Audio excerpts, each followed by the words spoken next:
You buy something small tonight, something you can easily afford, and somewhere underneath the receipt, a quiet voice asks who gave you permission. You brush it off as nothing, but the real reason is far stranger. There was a man who slept in his car for 11 months, not because he had no home to go to. He had one, a small apartment paid off, waiting for him 20 minutes away. He chose the car anyway, every night, for almost a year. Nobody made him do it. His job paid him well. His accounts were healthy. On paper, he looked like a man with nothing to worry about, but something inside him had quietly decided that comfort was dangerous, that a soft bed and a warm apartment made him forget what it felt like to lose everything. So he built a smaller life, a colder one, on purpose. You'd call that strange, maybe even sad, but ask yourself something. When was the last time you let yourself feel fully safe with money? Not just fine, not just okay, safe. If the answer is never, you and that man are closer than you think. Psychologists have a name for what he was doing. They call it a self-imposed scarcity loop. It's what happens when your brain refuses to trust good conditions, even after the danger that created the fear is long gone. Growing up without enough does something to a mind.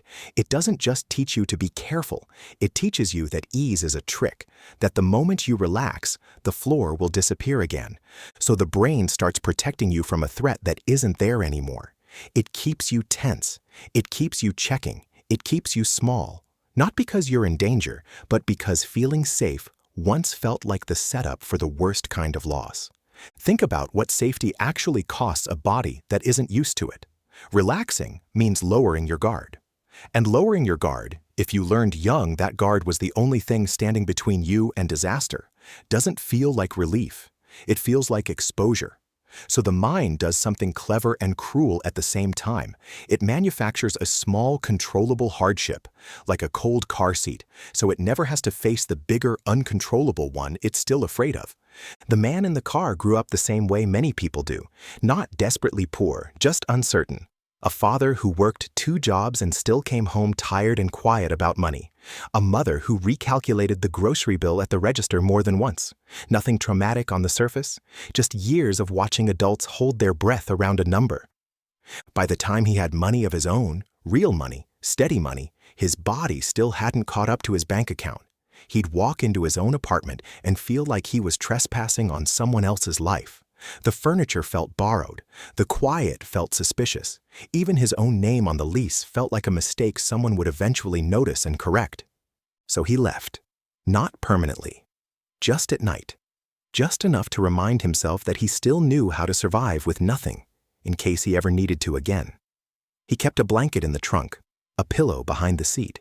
He told coworkers he liked the quiet of his car, that it helped him think. Nobody questioned it. People rarely question a habit that looks like discipline instead of what it actually is, which is fear wearing a disguise. Here's the part that should unsettle you. He wasn't unusual. Researchers studying people who grew up financially unstable found something almost identical happening in ordinary, comfortable adults. Not homeless, not struggling, just quietly unable to enjoy money even when they had enough of it. Some of them underspent obsessively, refusing small comforts they could easily afford. Some of them overspent just as compulsively, buying relief they didn't actually want, just to feel in control of the fear for a moment. Different behaviors, same route, a nervous system still bracing for a winter that already ended. Does that sound familiar? Maybe you don't sleep in your car, but do you avoid opening certain apps? Do you flinch before a subscription renews, even when you know you can afford it? Do you feel a strange guilt spending on yourself, even with money set aside for exactly that? Maybe you keep an old, dying phone long after you can afford a new one, not out of thrift, but because upgrading feels like tempting something you can't name. Maybe you round every price down in your head before you buy it, just so the number feels smaller and safer than it is. Maybe you've never once booked a trip without immediately calculating everything you'd have to give up to pay for it, even when nothing would actually have to be given up at all. If any of that is true, some part of you might still be sleeping in the car too, just in a quieter, more socially acceptable way. You've simply found a version of the front seat that fits inside a normal life. One that doesn't raise questions, one that looks from the outside like responsibility.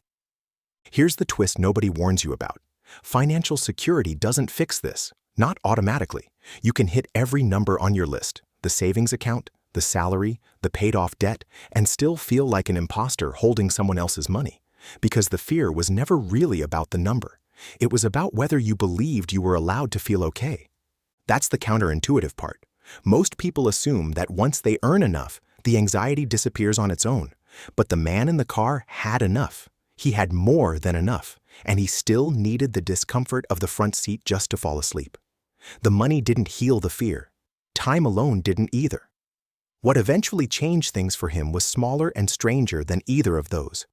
One night, it rained hard enough that he gave in and went inside, just to stay dry. And nothing happened.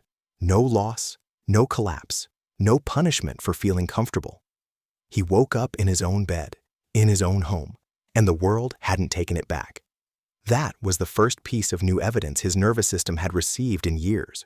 Proof, small and ordinary, that safety wasn't always followed by disaster. He didn't fix everything that night, but he stopped needing the car quite as often after that. Then, not at all. What actually shifted wasn't his income. It was the evidence. Repeated, boring, undramatic evidence that comfort could exist without a punishment attached to it. That's the part worth sitting with.